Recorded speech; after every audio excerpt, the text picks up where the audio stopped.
Now, I've spoken on this program many times about 9/11 conspiracies, but this time it seems there may be something to it. If not the more outlandish ones propagated by the so-called truthers, but a rather worrying and high-level one, a royal connection. First, the Miami Herald, and then my next guest found a curious connection between the hijackers' leaders, a well-to-do Saudi family in Miami, and the most well-to-do Saudi family of them all, the royal family. It started with a hastily abandoned house in Sarasota. Who would know about it? Russ Baker, my favorite and the best investigative journalist in the United States. Curiouser and curiouser. Russ, tell the viewers just what's been uncovered, would you? Sure, George. Basically, a couple of weeks ago, an Irish journalist named Anthony Summers and an American one from Florida, Mr. Christensen, they had some kind of information about the following situation. So there, as you pointed out, there are two parts to this story. First, I'll tell what they found and then what we found at WhoWhatWhy.com. Basically, they received the following information. In Sarasota, Florida, which is on the coast, on the west coast of Florida, in other words, the opposite coast of Miami, shortly after 9/11, some people living in a gated community there noticed that their neighbors, a Saudi family, had disappeared. And they became aware of the fact that they had left about 11 days before 9/11 and had left a brand new car in the driveway, and so they were concerned, and they contacted the security officials of the community, who went into the house and found that the family had basically left everything there. They had left actually 3 cars, dirty diapers, clothing hanging there, everything, except they had removed one computer and opened a safe and taken out its contents and left the safe open. They apparently were in a great hurry. And so at this point then, federal officials were contacted. Some counterterrorism agent from some unstated department went in there with the security officer of the community. They checked out the house and then began an investigation. This brought in the FBI.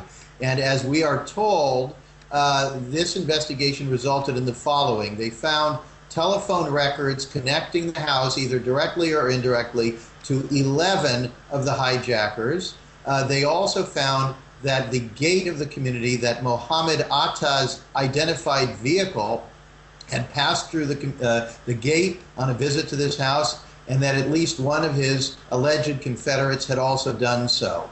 That is essentially their story. Now, the other thing the Herald points out is that this information was then apparently covered up, that the FBI never gave the information to the congressional investigators or to the presidential 9/11 commission. So that's the first part of the story. The second part is that our investigative website, WhoWhatWhy.com, has just produced a new article in which we then look at this family that was living in this house. We find the following. The owner of the building, who himself was in the United States and apparently left hastily with the couple in the house, which was his daughter and son-in-law, they all returned to Saudi Arabia. And what we found was that this man actually is the head of, he's a director of a company in the United Kingdom, which in turn is owned by, basically chaired by one of the most powerful members of the Saudi royal family. We find this man's brother is essentially the CEO of the company, and the chairman of it is a man by the name of Prince Sultan bin Salman, who himself has fascinating connections. For example, he runs the international airports there in Saudi Arabia. He was one of the leading proponents many years back of teaching young Saudis to fly, and he himself trained to be a pilot in South Florida, the area where all of these alleged hijackers trained. And by the way, they trained just a short distance away from this Sarasota house.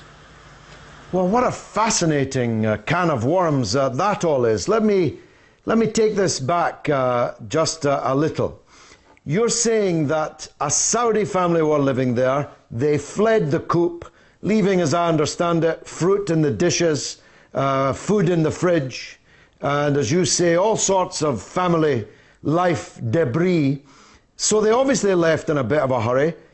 Did they leave before 9/11? They did. They left, we think it was August 30th or thereabouts, which raises a very interesting question because, and we're not making any suppositions of any kind of guilt or connection. We're just stating facts here. But you do have to wonder why anyone, under any circumstances, even forget about 9/11, why would you, a couple with a small twins who had been living in this house for many years, you work there, you study there, your children are... You learn to fly there. You know, no, but why would you suddenly abandon your life and your house this few days before 9/11?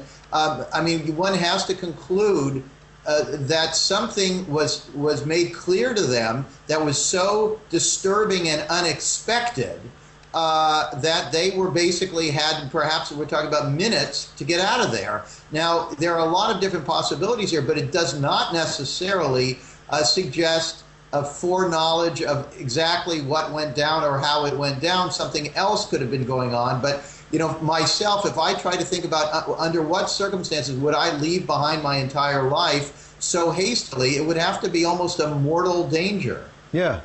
And what evidence do we have that Mohammed Atta, the lead hijacker, that his car had been seen at this property? I'm reporting this secondhand based on the work of Dan Christensen and Tony Summers. But basically, they received, and I've talked to Dan, they saw this information from officials in the gated community, the security officials.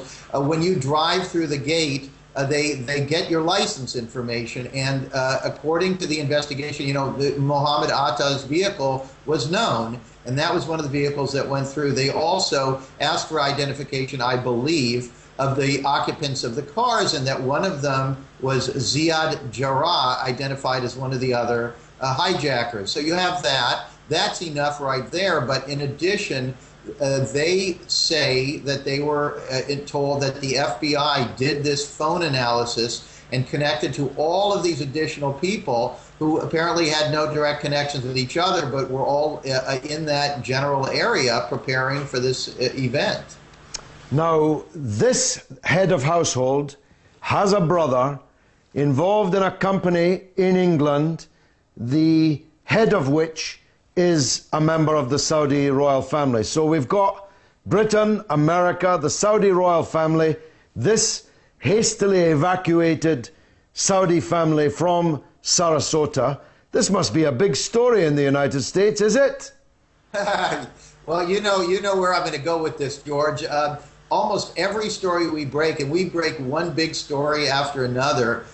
We even had somebody, a PR agency, put this stuff out. Every time we do a big story, there is a complete and total silence from all of the big mainstream corporate-owned media. They simply ignore these stories. Now, how you could ignore? I mean, the Miami Herald is a for-profit corporate newspaper. They ignored the Miami Herald. They ignored us. They're simply that 99.9% of people in the United States and, frankly, in the UK may never hear this story. Well, they're hearing it now, Russ, and they're going to hear it from me, and you and I are going to work together on this across the Atlantic because of this British connection. I see it as a very significant story indeed. We've got to congratulate the Miami Herald, but above all, we've got to congratulate you and your outfit for taking the story on. Remind the viewers how they can follow you. Sure. Our website is 3 short words: WhoWhatWhy.com, WhoWhatWhy.com. You can follow us on Twitter, WhoWhatWhy, and we'd love to hear from folks, and we'd love to receive the support and the interest of the international community. Russ Baker, thank you very much, as always, and this is not the last you're going to hear about that story. It's a momentous week when Einstein is proved to have been talking through his hat. God willing, I'll be here at the same time, same place next week.